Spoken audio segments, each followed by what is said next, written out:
Hey everybody. So it's a post about technical discussions. Okay. Uh, the kinds of which you might start getting involved in as you move up the technical ladder, particularly when you're a senior engineer, a principal engineer, a technical lead, an architect, anything of that sort, right? Now there are various scenarios that you might actually encounter, particularly if you work in a large IT services firm. Okay. Now let's look at a few scenarios, and there will be certain scenarios where you can afford to back off, and there are certain scenarios where you should not back off but go all the way to a brutal conclusion, right? I'll give you some examples.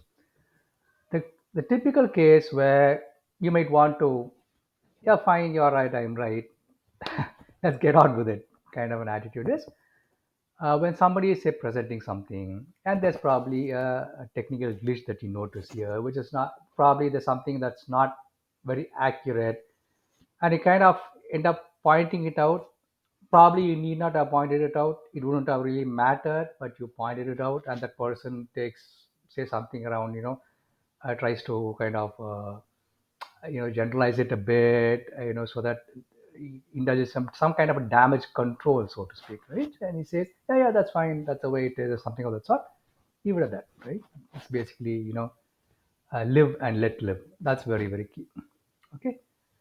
Now there are other scenarios where that may not be the case, and particularly large IT companies where not everybody is going to be technical. See, when you are growing as a technical person, and you're saying certain technical things and you're talking about this technology, how good this technology is, or why did I choose this, and all of that. And other side, you have a senior, a very senior management person nodding his head and all of that. It's not that he understands. It's just that uh, the technical details don't really matter as far as you're concerned, and probably that's the case, right? So I'll give you an example of the kind of people that you could potentially see. Right? It's probably one of the most non-technical kind of profiles.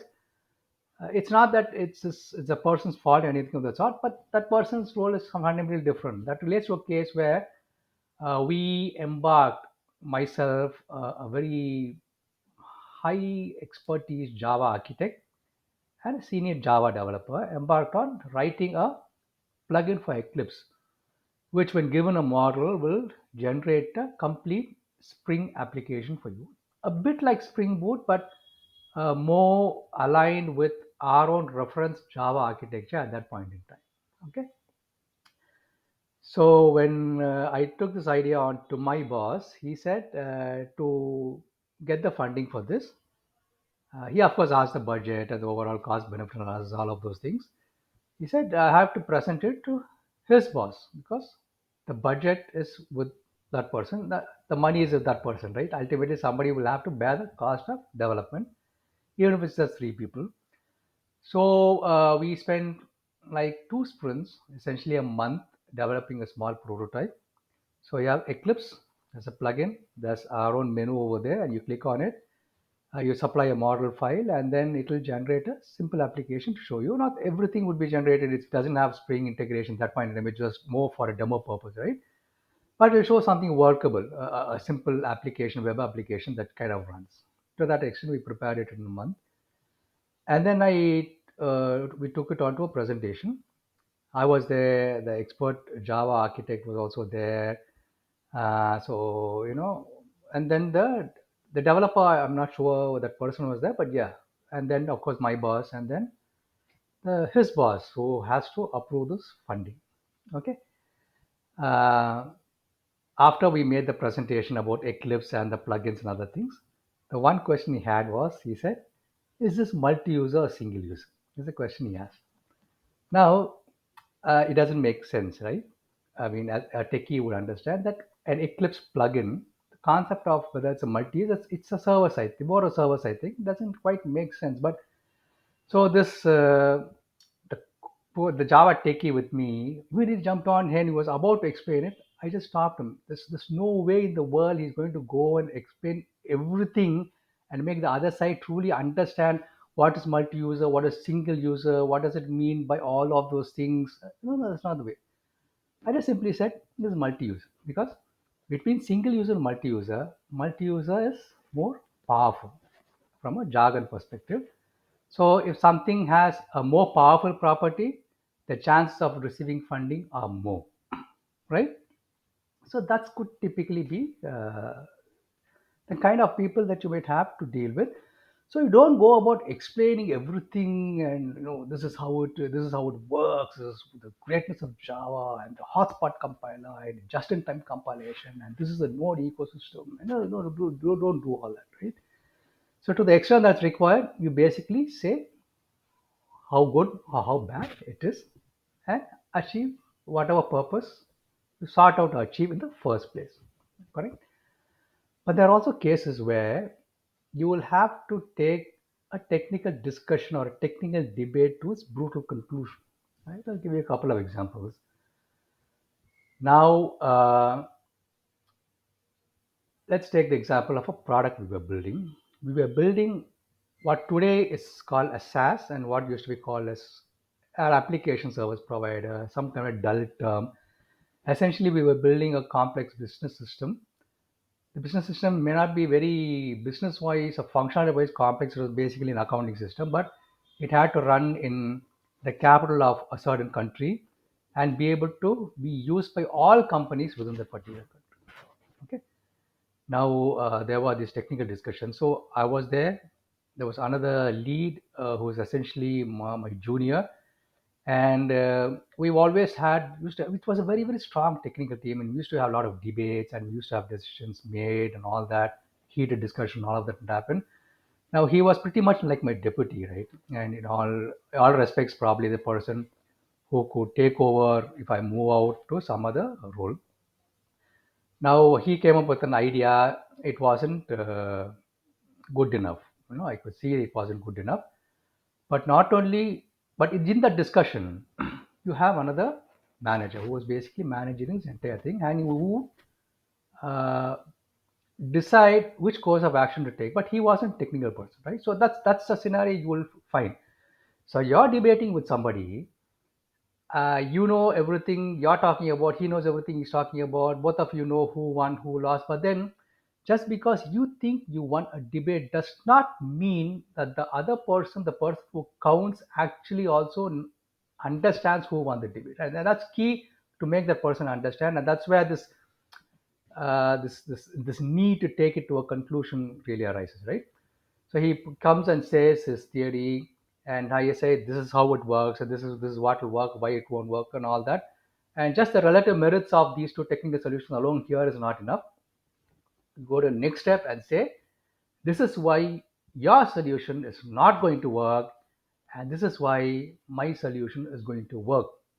And then ensure he says things that make the person who counts understand that that solution won't work while this solution is going to work, right? The absence of taking it to that level means a lot, right? And I will give you another example where a person literally retrieved one of the most complex projects that would have been executed, but who got no credit for this, and that entire credit got stolen by somebody else, right? So here we were in this IT service company who lands a big project with an airline company, right? It's for a test harness kind of a framework. It wasn't a real doldrum. The project was in deep red due to the technical complexities that's involved. Here walks in a Java architect.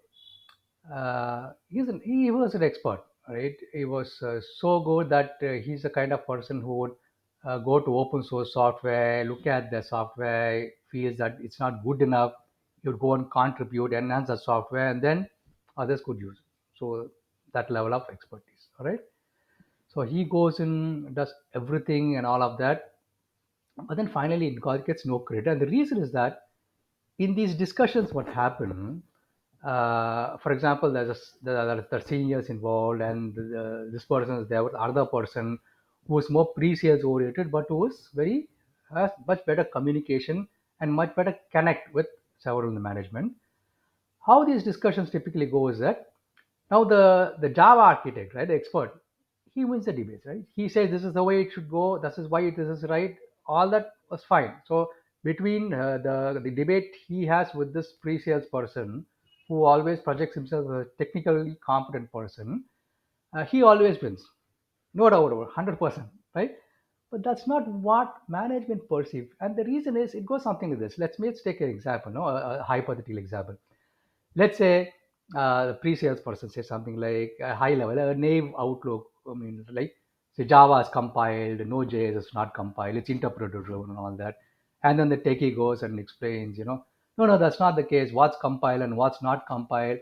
What's the difference, right? Because here you produce a class file, of course, it gets the just-in-time compile. Used to get JIT compiled, but then now you have hotspot compilers that actually translate byte code into machine code on the fly, depending on the key signatures and how many times it runs and other things. It's the same thing over there. You have ignition that takes ignition, the entire V8 engine with libuv. There, the V8 engine has the ignition and the spark plug and turbofan, and ignition is going to take and fast interpretation. Then it hands over to Sparkplug, which is one-to-one compilation, and then you have the optimizing component, turbofan. So ultimately, a machine code executes here, the machine code executes there. So I mean, it's not correct. This is the way it is because everything ultimately it's a machine code that runs, which is why these systems are could be equally fast. And then let's say something like yeah. So the compiler of the interpreter, which is nothing but the chain of the value chain, the compiler chain. That's why nothing. You say something like that, right? Does it make sense? Doesn't make sense, correct? So if you are a nice person, you're going to not say anything against it, correct, and leave it at that. But then that could be very costly, and it did prove costly for us. I mean, several of these concepts proved costly because what it enables that person to go and tell management, yeah, he doesn't understand, he talks of technique. I was I was able to summarize, that thing. That's all. So as far as management concerned, it doesn't really matter. They don't understand the compiler chains or understand what is V8 engine or JIT compiler or hotspot compilation and all of that. It's about who they think won the debate, right? So if you go and say somebody, you utter some gibberish and say, yeah, okay, that expression you give, right? That means you won the debate. Now, what happened was that entire credit for this entire thing went to him, and this person got no credit, and he did not get the promotion that were due to him, and there was no recognition. And of course, a final recovered. Of course, he was too good, right? He started his own concern, and he's probably far ahead of most of us who are talking all this right now. So that's essentially what it is, right? So, given when you look at technical debates, there are a range of things that are there. Now, when you need to convey something, you need to ensure that you convey to the other side what they would really understand. There's no point in getting into great technical detail to a side which is not going to understand it. At the same time, in a discussion where there are two people talking and there is typically that's a pattern that you see, right? Two people debating, two people discussing, but the decision maker is somebody who doesn't quite understand what is being spoken. There, it's very key that you are able to not only you're able to convey and your solutions better to the opposite side, you also ensure that you get the words and other things from the opposite to ensure that the person who counts really understands who won the debate and which direction he needs to take and where the credit needs to go. Cheers.